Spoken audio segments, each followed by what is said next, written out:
નવસારીના દેવધા ગામે પ્રકૃતિ વચ્ચે નિર્માણ પામેલ મોહન વાંચન કુટીર બાળકો યુવાનો માટે વેકેશન દરમિયાન પુસ્તકો સાથે પ્રકૃતિને માણવાનો નવો વિકલ્પ બન્યો છે। અહીં કેરી અને ચીકુના ઝાડ નીચે ઠંડા પવનો વચ્ચે બેસી બાળકો અને યુવાનો પુસ્તક વાંચનમાં કલાકો બેસી રહેશે। નવસારીના ગણદેવી તાલુકામાં અંબિકા નદીના કિનારે વસેલું દેવધા ગામ કેરી અને ચીકુની વાડીઓથી ઘેરાયેલ પ્રદેશ છે।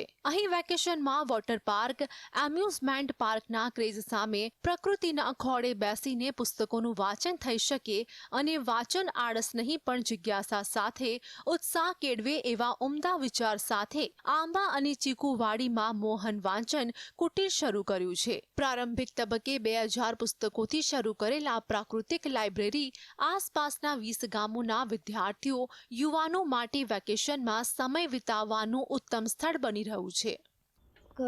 ઘરના વાતાવરણમાં બેસી પંખા નીચે બેસી વાંચવાથી ખૂબ જ ગરમી થાય છે અને અહીંયાના વાતાવરણમાં ખૂબ જ ફરક છે। આંબા અને ચીકુના ઝાડ નીચે બેસી વાંચવાનું ખૂબ જ અલગ જ મજા છે। અહીંયા દૂર દૂરથી ગામડાઓથી લોકો અને બાળકો તેમજ યુવાનો વાંચવા આવે છે। હું રાજભાસ્કરના પુસ્તકથી લઈને ઓશો સુધીના પુસ્તકો વાંચી રહી છું। અહીંયા ધ્યાન માટેની કુટીર બનાવવામાં આવી છે, રોજગાર માટેની પણ કુટીર બનાવવામાં આવી છે। મોહન વાંચન કુટીરમાં શહેરોની આધુનિક સુવિધાથી સજ્જ લાઇબ્રેરીથી હટકે પુસ્તકને મન ભરીને વાંચી શકે એવી વ્યવસ્થા ઊભી કરવામાં આવી છે। શહેરના સિમેન્ટ કોન્ક્રીટના જંગલની બદલે અહીં લોકો જમીન ઉપર વૃક્ષની છાયા નીચે શણના કોથળા પાથરીને પુસ્તક વાંચન, ખાટલા ગાયના છાણની લીપણવાળી બેઠક સાથે જ કુદરતી ઠંડા પવનો, પક્ષીઓના મધુર કલરવ વચ્ચેની વાંચનની અનોખી મજા માણી શકે છે। આ એક પ્રાકૃતિક પુસ્તકાલય છે। પ્રકૃતિના ખોળાની વચ્ચે, પક્ષીઓના કલરવની વચ્ચે આ પુસ્તકાલય પ્રસ્થાપિત છે।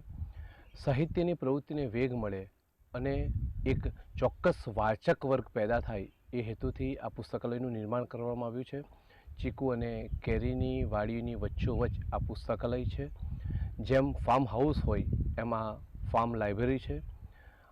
3 થી 3.5 હજાર જેટલા પુસ્તકો અહીંયા ઉપલબ્ધ છે, જુદી જુદી શ્રેણીના, અને દરેક વર્ગને આકર્ષે અને દરેક વર્ગને આકર્ષે એવી ભાષાના પુસ્તકો અહીંયા મૂકવામાં આવ્યા છે। ડિજિટલ યુગમાં લોકો, ખાસ કરીને બાળકો પુસ્તકોથી દૂર થતા હોય ત્યારે મોબાઈલના વણગણને કાઢવા નવસારીના નાના અમથા દેવધા ગામમાં શરૂ થયેલ મોહન વાંચન કુટીર ભારતમાં પૌરાણિક કાળમાં પ્રકૃતિના ખોળે ચાલતા ગુરુકુળની યાદ અપાવી જાય છે।